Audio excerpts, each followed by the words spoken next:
Hello everyone, how are you all? I hope you all are safe and healthy. So today we are going to cover up essay 560, which is subsequent events. We have already covered a lot of essays. You can check out the description box below for more information. Okay, so let's start with this essay. Subsequent events सबसे पहले समझने की ज़रूरत है subsequent events का मतलब क्या है। सब्सिक्वेंट इवेंट्स का मतलब होता है कि balance sheet date, suppose 31 March 2020 is my balance sheet date, ठीक है।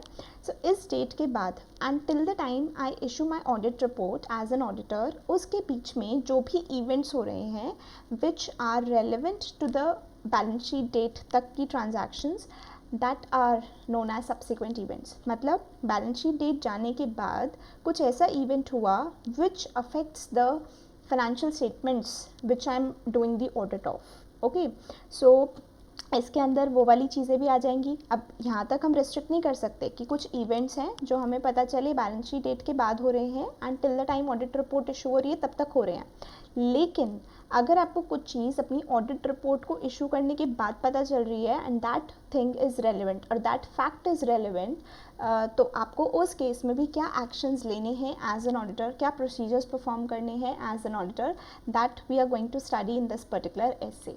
Okay, so let's start with this essay. First of all subsequent events समझ आ गया हमें। सब्सिक्वेंट इवेंट्स का मतलब है जो भी events after the date of balance sheet हो रहे हैं and till the time audit report issue हो रही है तब तक हो रहे हैं, या फिर और भी ऐसे कोई फैक्ट्स हैं जो हमें पता चल रहे हैं after the issue of audit report, तो वो फैक्ट्स का भी हमें क्या करना है, किस तरीके से एज एन ऑडिटर प्रोसीड करना है, वो हम यहाँ पर एक एक करके पढ़ने वाले हैं।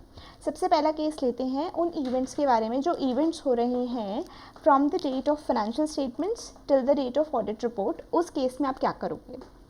तो मैं एज एन ऑडिटर सबसे पहले चेक करूँगी, प्रोसीजर्स परफॉर्म करूँगी, एविडेंसेस ऑब्टेन करने की कोशिश करूँगी कि ऐसे कौन से इवेंट्स हैं जो एडजस्टिंग इवेंट्स हैं और कौन से ऐसे हैं जो नॉन एडजस्टिंग इवेंट्स हैं। अब इसके लिए मैं सबसे पहले क्या कर सकती हूँ, मैनेजमेंट से इंक्वायर कर सकती हूँ, मैनेजमेंट से पूछ सकती हूँ कि आप एज अ मैनेजमेंट क्या प्रोसीजर्स अप्लाई करते हो, किस तरीके से आइडेंटिफाई करते हो कि कौन से इवेंट्स जो हैं वो आपके पिछले फाइनेंशियल ईयर के लिए रेलेवेंट है या फाइनेंशियल स्टेटमेंट्स जो बन चुकी हैं उसके लिए रेलेवेंट है। उसमें इस चीज़ का डिस्क्लोजर जाना चाहिए था या उस वाली फाइनेंशियल स्टेटमेंट में as per your applicable FRF आपको अकाउंटिंग करनी चाहिए थी, उसको मेंशन करना चाहिए था, जिस भी तरह से डिस्क्लोज करना चाहिए था वो आपने किया है या नहीं। और अगर आपके एफआरएफ के हिसाब से रिक्वायरमेंट है आपको करना चाहिए तो आप उसको कर रहे हो या नहीं, कैसे पता लगा रहे हो उन इवेंट्स के बारे में, आप उनसे इंक्वायर कर सकते हो ऐसे कौन से इवेंट्स हैं जो हुए हैं बैलेंस शीट डेट के बाद, ठीक है, जो आपकी फाइनेंशियल स्टेटमेंट्स को कहीं ना कहीं अफेक्ट कर सकते हैं सिग्निफिकेंटली। आप पूछ सकते हो कौन सी बोर्ड मीटिंग्स हुई हैं, बोर्ड मीटिंग्स के मिनट्स मांग सकते हो जिससे आपको पता चले कि क्या ऐसा कोई डिस्कशन हुआ है जिससे हमें पता चल रहा है कि ये इवेंट के चांसेस थे अकर होने के, मतलब देयर वाज सम कंटिजेंसी कि ऐसा कुछ होगा लेकिन श्योरिटी नहीं थी। तो उस श्योरिटी को ऑब्टेन करने के लिए हमारी ऑडिट रिपोर्ट अभी इशू नहीं हुई और हमें वो श्योरिटी मिल गई, तो उस केस में अगर मैं उस चीज़ का डिस्क्लोजर अपने फाइनेंशियल स्टेटमेंट्स में करती हूँ तो मेरे जो यूज़र्स हैं फाइनेंशियल स्टेटमेंट्स के, जो स्टेक होल्डर्स हैं, उनके डिसीजंस में कहीं ना कहीं इफ़ेक्ट आ सकता है उस पर्टिकुलर डिस्क्लोजर का।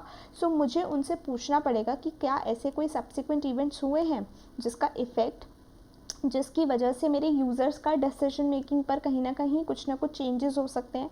सो मैं उनसे पूछने की कोशिश करूँगी। That can be maybe by inquiring with the management. दूसरा हो सकता है जो भी बोर्ड मीटिंग्स हुई हैं, बोर्ड मीटिंग्स के मिनट्स मांग लो, अगर डिस्कशन हुआ होगा तो मिनट्स में ज़रूर होगा, उस चीज़ से भी आपको आइडिया लग जाएगा। और अगर आपकी जो एंटिटी जिसका आप ऑडिट कर रहे हो उसमें इंटरिम फाइनेंशियल इन्फॉर्मेशन अवेलेबल है तो आपको उसको समझकर भी काफ़ी सारी डिटेल्स मिल जाएंगी, काफ़ी कुछ पता चल जाएगा कि क्या कोई ऐसा इवेंट हुआ है जो मेरी फाइनेंशियल स्टेटमेंट्स को अफेक्ट कर रहा है और कहीं ना कहीं मेरे ऑडिट रिपोर्ट को भी अफेक्ट करेगा। ठीक है, तो इस तरीके से मैं एज एन ऑडिटर पता लगा सकती हूँ। मैं देखूँगी कि अगर मुझे कोई इवेंट मिला है, अब इसको अकाउंट फॉर कैसे करना चाहिए था, डिस्क्लोजर्स कैसे होने चाहिए थे, आप इसका अकाउंटिंग ट्रीटमेंट क्या होना चाहिए था एज़ पर दी एप्लीकेबल एफआरएफ, तो ये सभी मुझे देखना पड़ेगा। राइट, इन सभी चीज़ों को देखने के लिए सबसे पहले तो पता लगाना पड़ेगा कि इवेंट क्या हुआ है। तो अगर हमें पता ही नहीं होगा कि ऐसे इवेंट्स हुए हैं नहीं हुए हैं तो कैसे चेक करेंगे ना कि अकाउंटिंग सही से की है या नहीं, डिस्क्लोजर्स किए हैं या नहीं।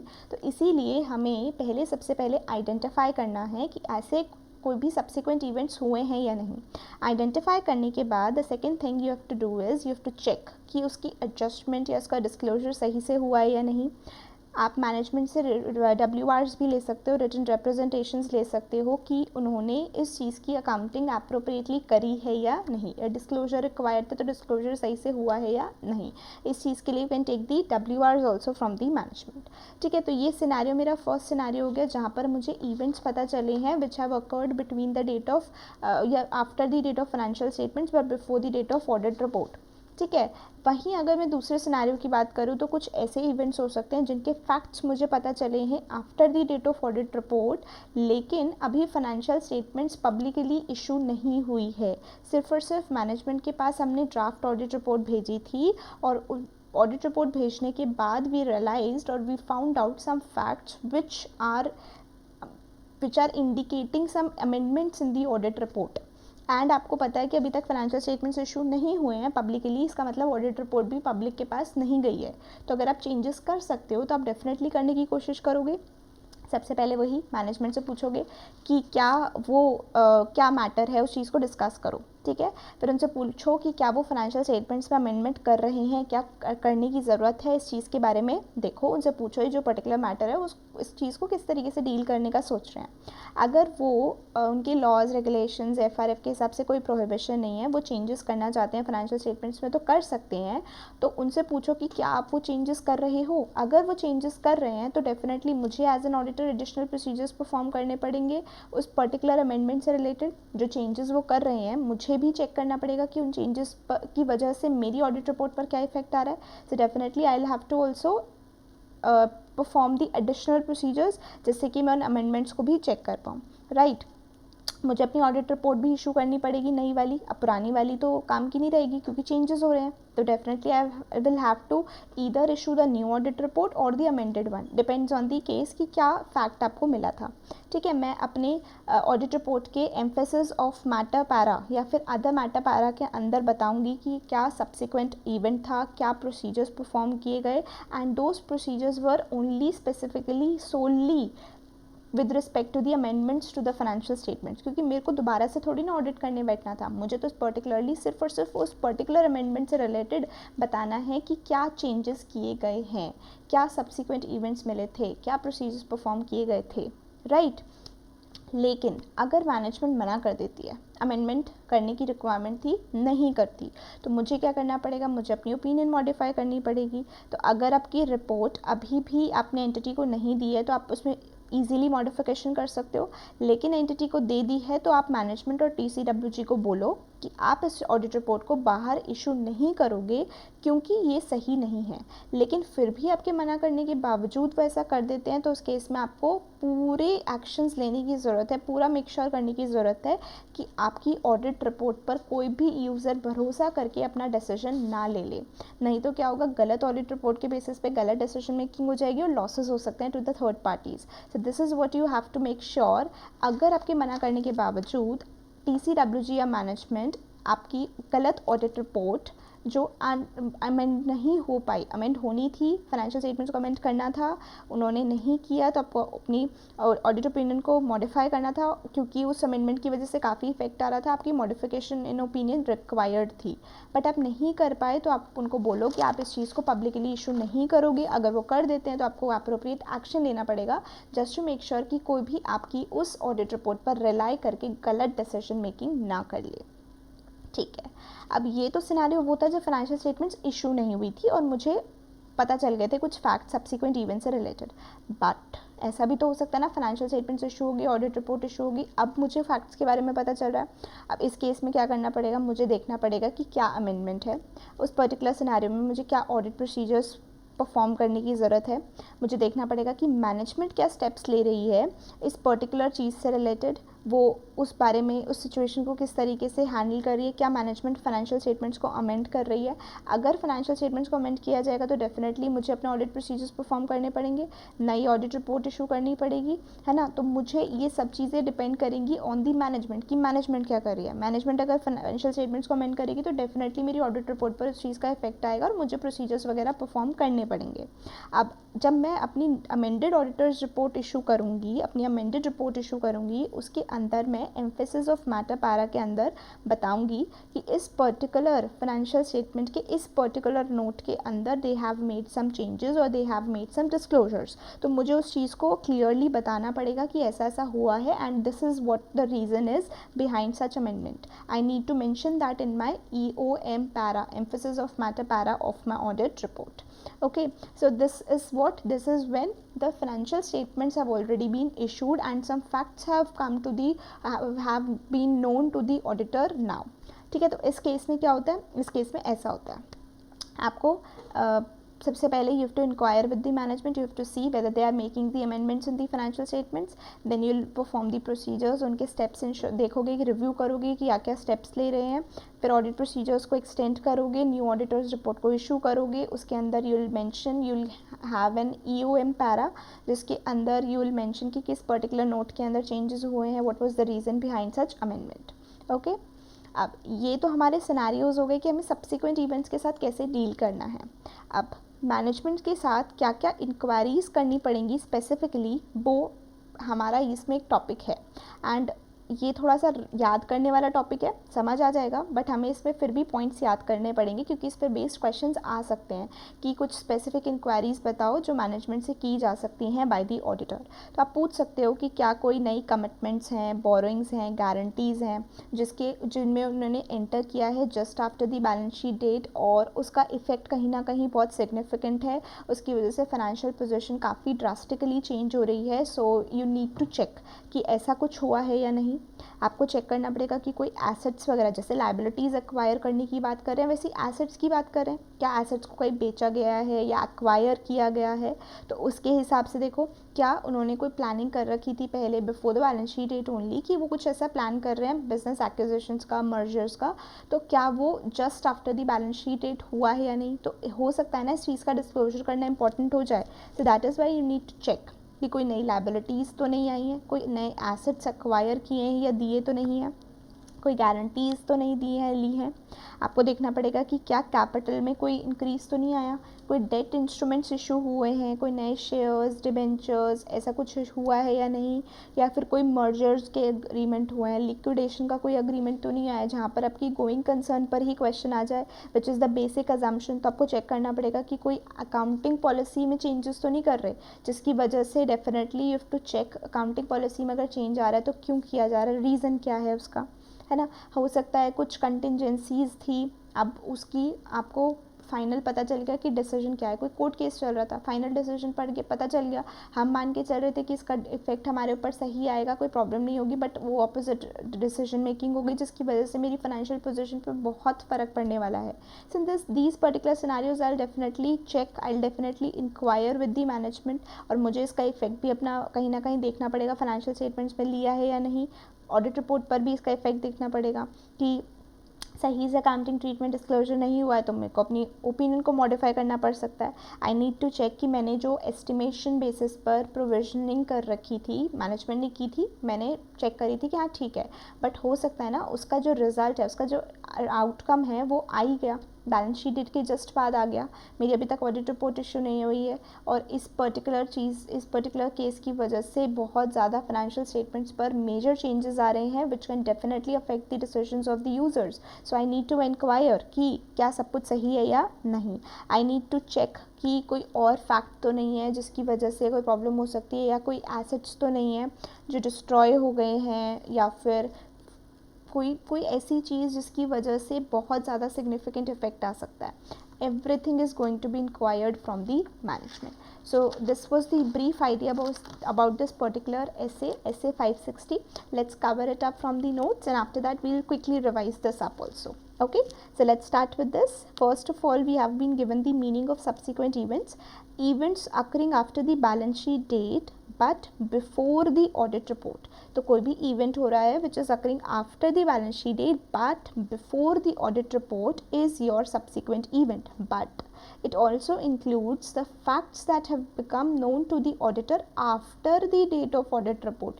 Even after the date of audit report अगर आपको कोई ऐसे facts पता चलते हैं तो उस केस में आप ऐसा नहीं बोल सकते कि अब इसको subsequent event नहीं मानेंगे। क्यों? क्योंकि ये event between these two dates नहीं हो रहा, मतलब बैलेंस शीट डेट और ऑडिटर्स रिपोर्ट डेट के बीच में नहीं हो रहा, so in this particular case we should not consider this. No, आपको चेक करना पड़ेगा।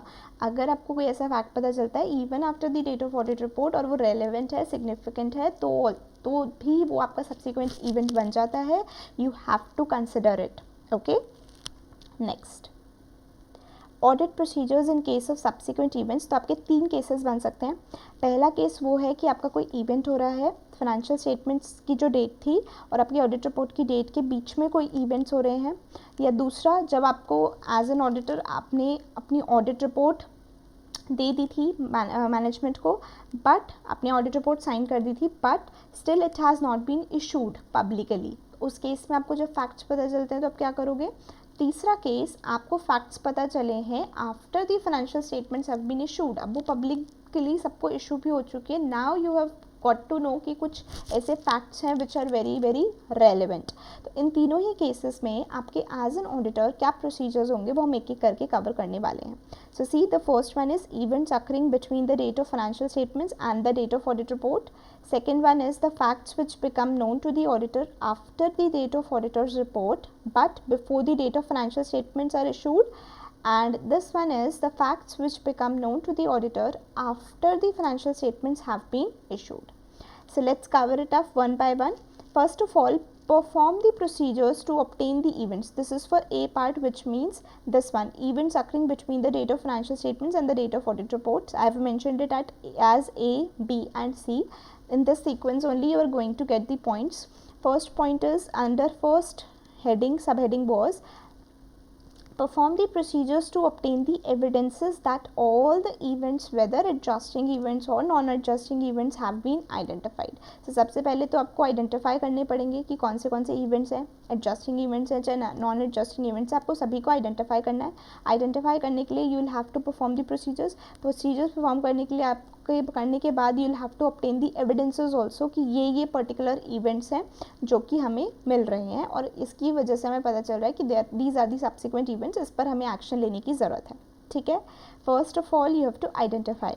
सेकेंडली, आप इसके लिए आइडेंटिफाई करने के लिए, देखो आइडेंटिफाई से तो नहीं हो जाएंगे कि इवेंट्स हुए और आपको पता चल गए, आपको कुछ करना पड़ेगा। तो करना क्या है, आपको मैनेजमेंट से जाके पूछना है कि वो क्या प्रोसीजर्स लगा रहे हैं जिसकी वजह से उनको आइडेंटिफाई हो पाते हैं इवेंट्स। दूसरा, आप उनसे इंक्वायर कर सकते हो कि क्या कोई सब्सिक्वेंट इवेंट हुआ है जिसकी वजह से फाइनेंशियल स्टेटमेंट्स पर अफेक्ट पड़ सकता है। तीसरा, आप बोर्ड मीटिंग के मिनट्स देख सकते हो, जो बैलेंस शीट डेट के बाद बोर्ड मीटिंग्स हुई हैं उसमें क्या क्या डिस्कस हुआ है, क्या कोई ऐसा इवेंट है जो मेरे पिछले फाइनेंशियल ईयर या मेरी जो फाइनेंशियल स्टेटमेंट्स हैं उसको पर्टेन करता है। आप इंटरिम फाइनेंशियल इन्फॉर्मेशन को भी देख सकते हो, अगर एंटिटी ने कोई भी बैलेंस शीट डेट के बाद इंटरिम फाइनेंशियल इन्फॉर्मेशन प्रिपेयर की है तो आप उसको भी स्टडी कर सकते हो, उससे भी आपको काफ़ी सारी डिटेल्स मिल जाएंगी। So for this purpose the auditor may obtain an understanding from the management regarding the procedures followed by them to identify the events. Okay, secondly, they can inquire the management as to the occurrence of significant events that may affect the financial statements. Third one is read the minutes of board meeting held after the balance sheet date. Fourth one is study the interim financial information, if any, which is being prepared by the entity subsequent to the balance sheet date. So these are the ways by which you can get to know कि कोई event हुआ है या नहीं, which is relevant. Okay. Next, if auditor identified any event that requires adjustments or disclosure, ensure that the appropriate accounting treatment is done as per the applicable FR. अब आपको कोई event identify हुआ, इस case में आपको event को देखकर लगा कि इसका तो कुछ ना कुछ एडजस्टमेंट होना चाहिए, डिस्क्लोज करना चाहिए, तो इस केस में आपको ये मेक श्योर करना पड़ेगा कि जो उस एंटिटी पर FRF एप्लीकेबल है उसके हिसाब से प्रॉपर अकाउंटिंग ट्रीटमेंट हुआ है या नहीं। Also, you can obtain the WRs from the management that all the known events, चाहे एडजस्टिंग हो चाहे नॉन एडजस्टिंग हो, have been properly accounted for. ठीक है, तो you have to obtain a WR from the management कि सारे के सारे इवेंट्स, चाहे फिर एडजस्टिंग इवेंट्स हैं जो नॉन एडजस्टिंग इवेंट्स हैं, वो अप्रोप्रिएटली अकाउंट फॉर हो चुके हैं। ठीक है, so these are the relevant points in first case where events have occurred between the date of financial statements and the date of auditor's report. Second one was कि financial statements अभी तक issue नहीं हुई हैं but auditors report sign हो चुकी है, dated है, it has been given to the management but publicly नहीं डिस्क्लोज की गई है। उस केस में क्या करोगे, तो ऐसा कोई फैक्ट पता चलना कि अगर आपने ऑडिट रिपोर्ट नहीं इशू की होती तो वो आपकी ऑडिट रिपोर्ट को कहीं ना कहीं इस फैक्ट की वजह से कुछ चेंजेस करने की रिक्वायरमेंट हो सकती थी। दिस फैक्ट इज़ रेलेवेंट, ठीक है। अगर आपने ऑडिट रिपोर्ट इशू नहीं भी की होती ना और आपको ये फैक्ट पता चलता तो डेफिनेटली आपके ऑडिट रिपोर्ट में इस चीज़ का इफेक्ट जाता। इस केस में ये रेलेवेंट हुआ कि नहीं हुआ।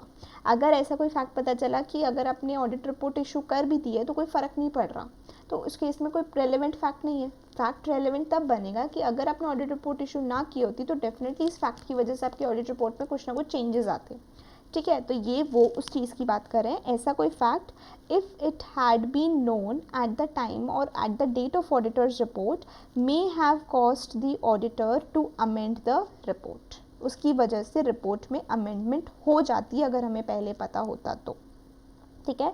तो ऑडिटर क्या करेगा, ऑडिटर मैटर को डिस्कस करेगा विद द मैनेजमेंट, डिटर्मिन करेगा कि क्या फाइनेंशियल स्टेटमेंट्स में अमेंडमेंट की ज़रूरत है या नहीं because of this fact, check करो।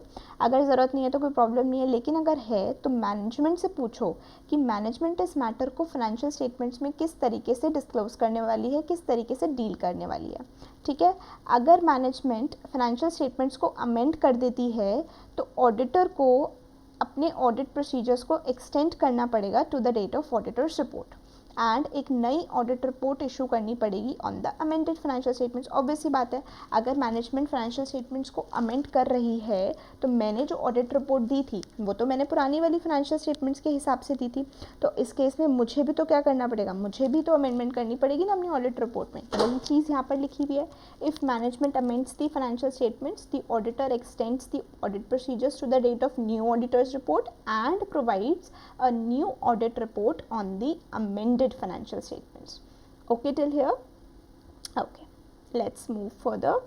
Okay, now when law, regulation or FRF does not prohibit the management from restricting the amendment of financial statements to the effect of subsequent events to that amendment, in such a case auditor shall amend the auditor's report to include an additional date restricted to that amendment.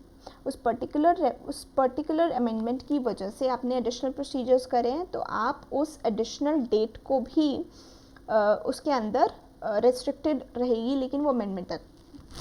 Basically आपको audit report अपनी amend करनी पड़ रही है, आपको एक new या फिर अमेंडेड ऑडिट रिपोर्ट देने की ज़रूरत है। जब आप अमेंडमेंट करोगे तो वहाँ पर आपको दो डेट होंगी कि ये पहले की थी original date, amended date, right.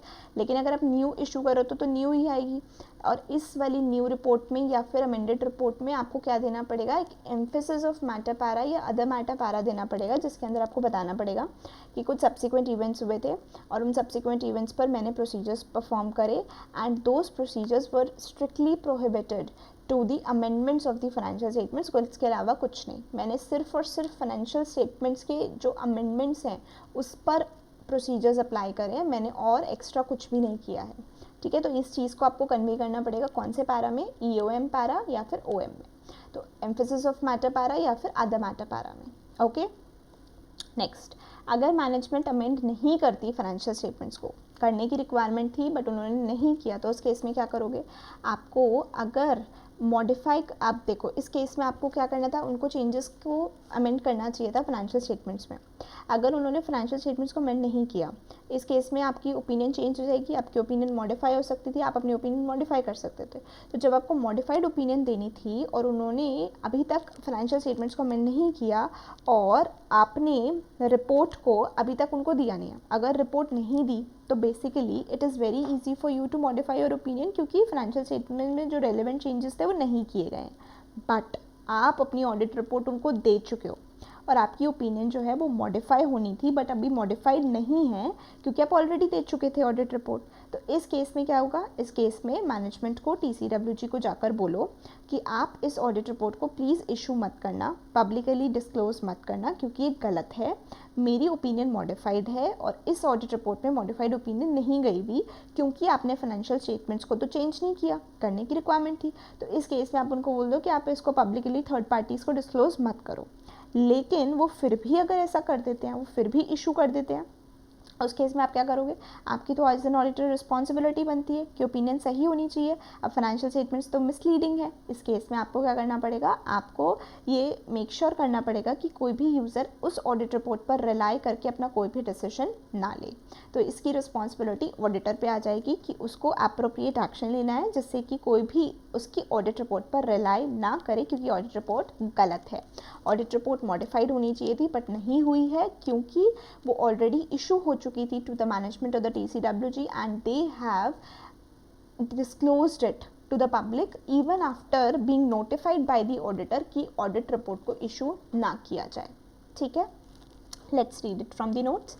If management does not amend the financial statements, then auditor shall modify the opinion if the report has not been provided to the entity yet. If you have not provided to the entity yet तो कोई problem ही नहीं है, आप easily modification कर दोगे। लेकिन otherwise अगर आपने प्रोवाइड कर दी, उस केस में क्या होगा? उस केस में ऑडिटर क्या करेगा? मैनेजमेंट को नोटिफाई करेगा, TCWG को नोटिफाई करेगा कि प्लीज़ फाइनेंशियल स्टेटमेंट्स को थर्ड पार्टीज़ को इशू मत करो।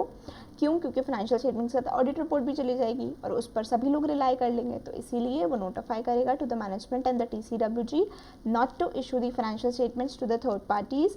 If still management issues the financial statements, तो ऑडिटर को एप्रोप्रिएट एक्शन लेना पड़ेगा, जिससे कि वो ऑडिटर्स रिपोर्ट पर रिलायंस को प्रिवेंट कर सके। कोई भी उसकी ऑडिट रिपोर्ट पर रिलाई ना करे, इस चीज़ को उसको मेक श्योर करना पड़ेगा।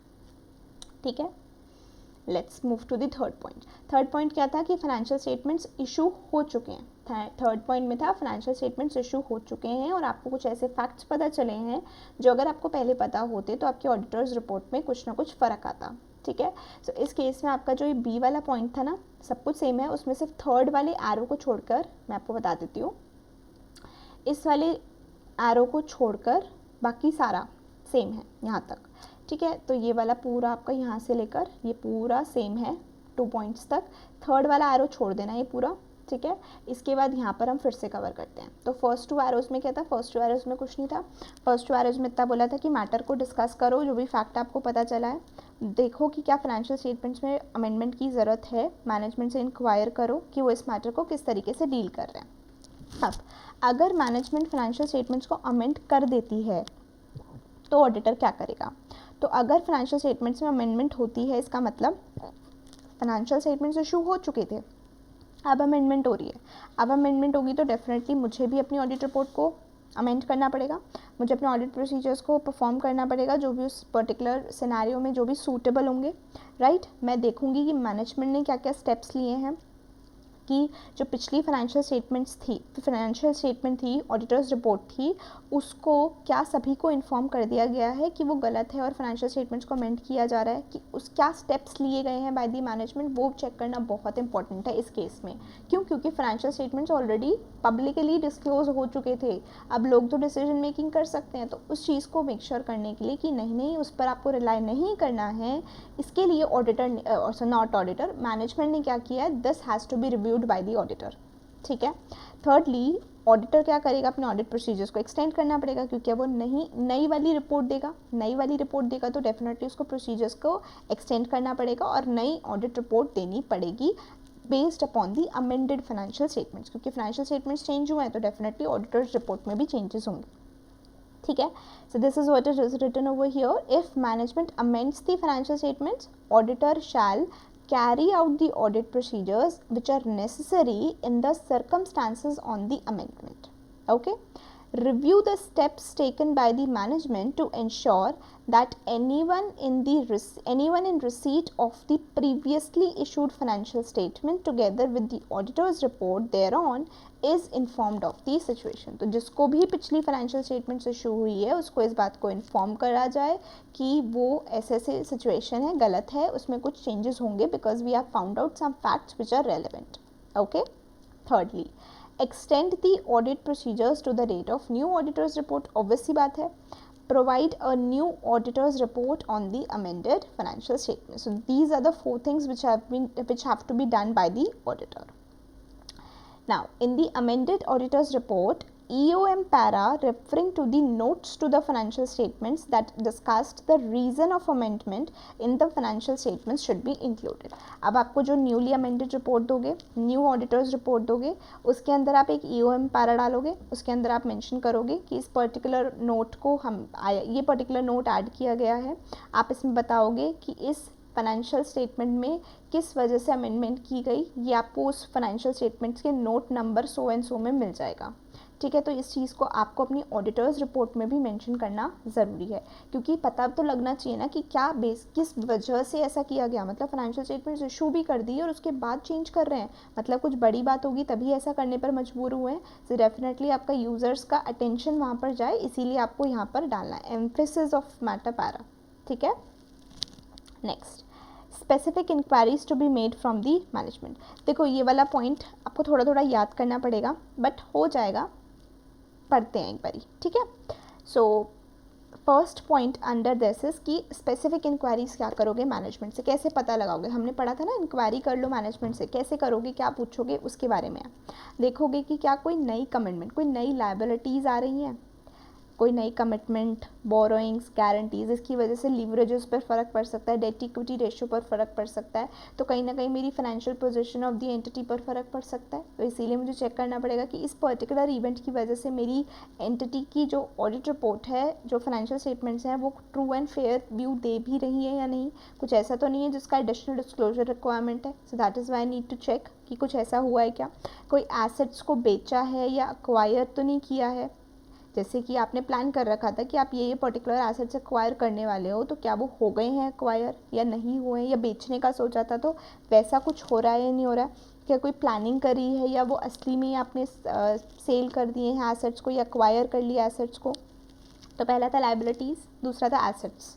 तीसरा पॉइंट है कि क्या आपकी कोई कैपिटल में चेंजेस आए हैं, कोई नए डेट इंस्ट्रूमेंट्स तो नहीं इशू हुए, कोई नए शेयर्स, डिवेंचर्स, ऐसा कुछ हुआ है क्या, या कोई ऐसा अग्रीमेंट तो नहीं हुआ है जिसमें लिक्विडेशन हो रहा है, मर्जर हो रहा है. ये तो बहुत ही ज़्यादा इंपॉर्टेंट या सिग्निफिकेंट मैटर होगा जिसको आपको चेक करने की ज़रूरत है.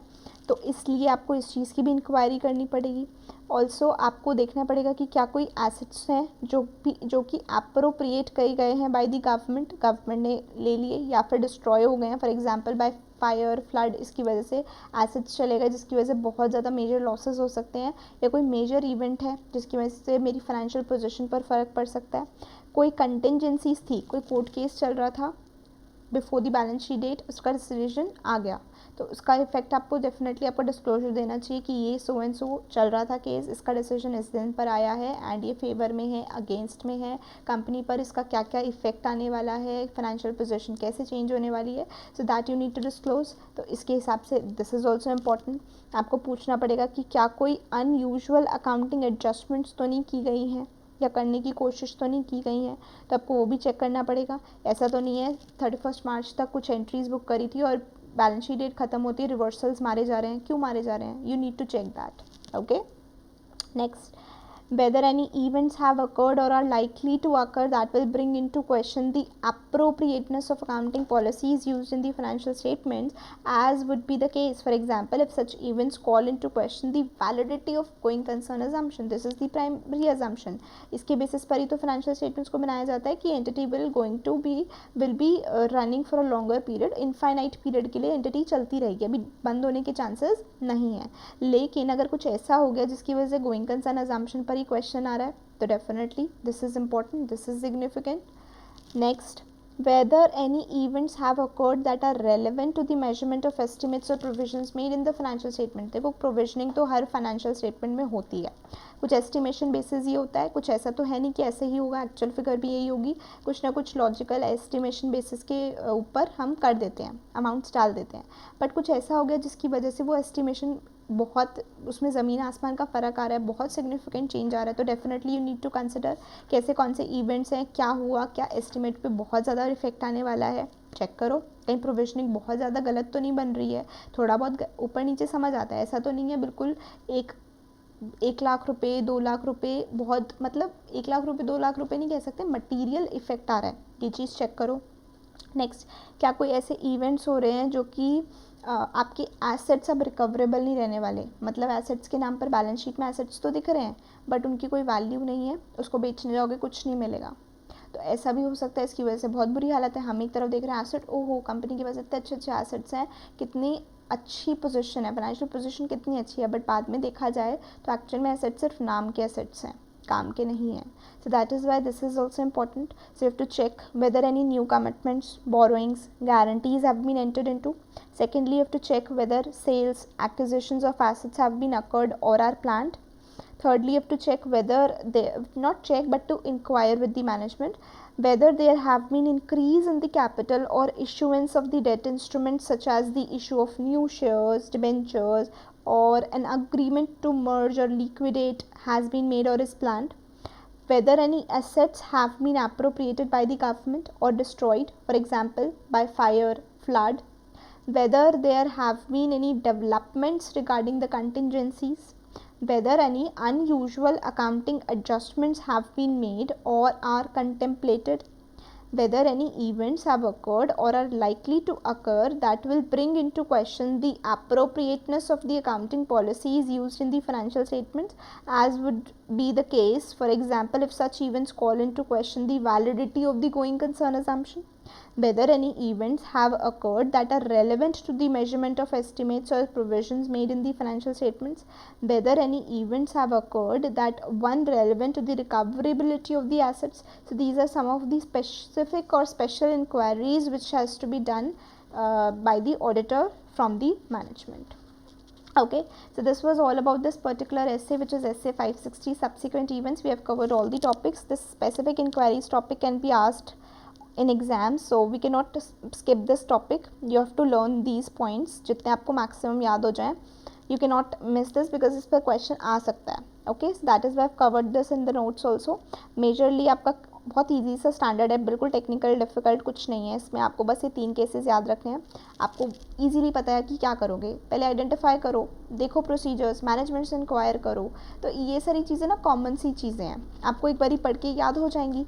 ऐसा करना है, ऐसा करना है. अब आप कुछ आपकी फाइनेंशियल स्टेटमेंट्स में चेंजेस होंगे तो डेफिनेटली आपको अपनी ऑडिट रिपोर्ट को अमेंड करना पड़ सकता है, या हो सकता है इतने ज़्यादा चेंजेस हैं कि आपको नई ऑडिट रिपोर्ट देनी पड़ रही है. उसमें emphasis of matter para, other matter para ये डालने की ज़रूरत पड़ सकती है. ओपिनियन मॉडिफाई होनी थी, नहीं हो पाई, तो फाइनेंशियल स्टेटमेंट्स क्योंकि अमेंड नहीं करे, तो इस केस में क्या होगा. तो बहुत ईजी सी बातें हैं, बहुत डिफ़िकल्ट टेक्निकल नहीं है कुछ भी.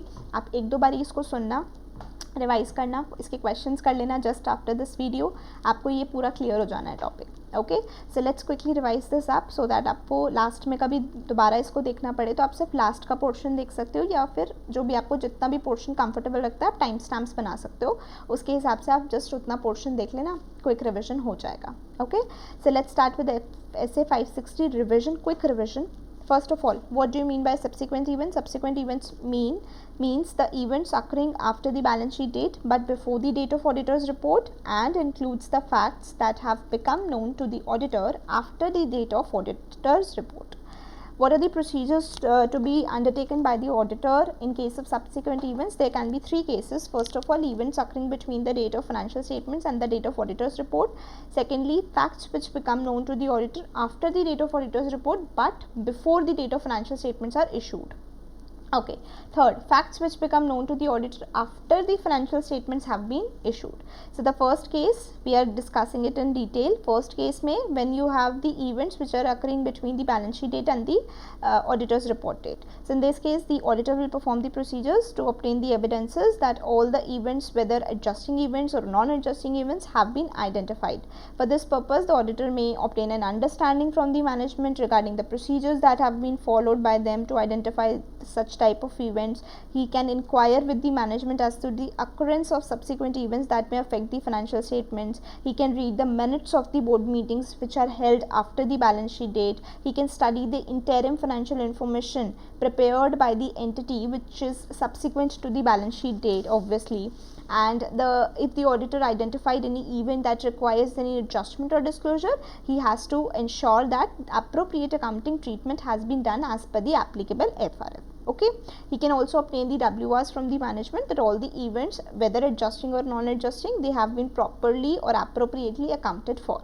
Okay, so this was the first part. Secondly, if some facts have been known to the auditor after the date of auditor's report, but the financial statements are still not issued. In this particular case, what will the auditor do? Auditor will check whether this fact is one of those facts which, if it had been known to him before the date of auditor's report, it might have caused the auditor to amend the report. So in this particular scenario, auditor will discuss with the management the matter, the relevant facts of the case, and he will determine whether the financial statements needs any amendment. If yes, then he will inquire with the management whether or how the management is intending to address this particular matter in the financial statements. If the management decides, and there is no problem also as under the law, regulation or FRF, that yes, the amendments can be made in the financial statement, so as an auditor, what I'll do, I'll extend my audit procedures to the date of new auditor's report, and also I'll provide a new auditor's report on the amended financial statements.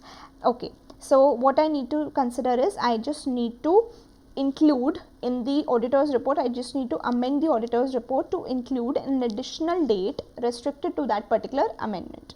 I can also provide a new or amended auditor's report which will include the EOM para or OM para, which conveys that auditor's procedures on subsequent events are restricted solely to the amendments of the financial statements, nothing else. Okay, but what if the management does not amend the financial statements? In this particular scenario, I need to check whether I have already issued the audit report or not. If I have already issued the audit report, then I will have to notify the management and the TCWG that please do not issue this particular financial statements to the third parties, because this is incorrect, right? So, but if the management still issues the financial statements, the auditor will have to take the appropriate action so as to prevent reliance on the auditor's report.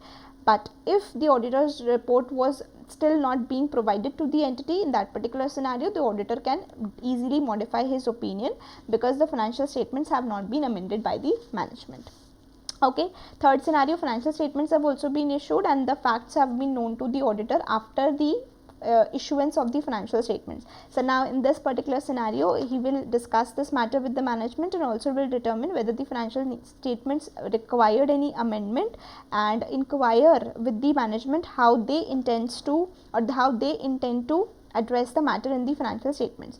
Now, if the management amends the financial statements, the auditor will have to also consider this. The auditor will have to carry out the audit procedures which are necessary in the circumstances on the amendment. He will have to review the steps which have been taken by the management to make sure that anyone who has already received the previous financial statements and the auditor's report being informed about this situation, because now the financial statements are getting amended. So they must know that the financial statements in the auditor's report which they possess is not correct. Okay, the auditor will extend the audit procedures to the date of new auditor's report and will provide a new auditor's report on the amended financial statements. In the amended auditor's report, an EOM para referring to the notes to the financial statements that discussed the reason of amendment in the financial statements should also be included. Okay, now specific inquiries to be made from the management, this we have already covered thrice, I think, so I'm not repeating this particular question again, but yes, don't miss this topic because this might be asked, because generally as the topics easy nahi hote to remember, but still they can be asked. So we cannot skip any of the portions from the standards on auditing, because standards on auditing is carrying a lot of weightage. So yes, we have to do it. Okay, so this is all for today, guys. Thank you so much for watching. And if you like the video, you know what you have to do. You have to give a big thumbs up, you have to share it with your friends, and if you are new to this channel and you are viewing this video for the first time, please check out the other videos as well, and if you like them, don't forget to subscribe to the channel. Also hit the bell icon so that you get notified whenever I upload a video. Okay, so that's all for today. Thank you so much for watching. I'll see you in the next video. Bye bye.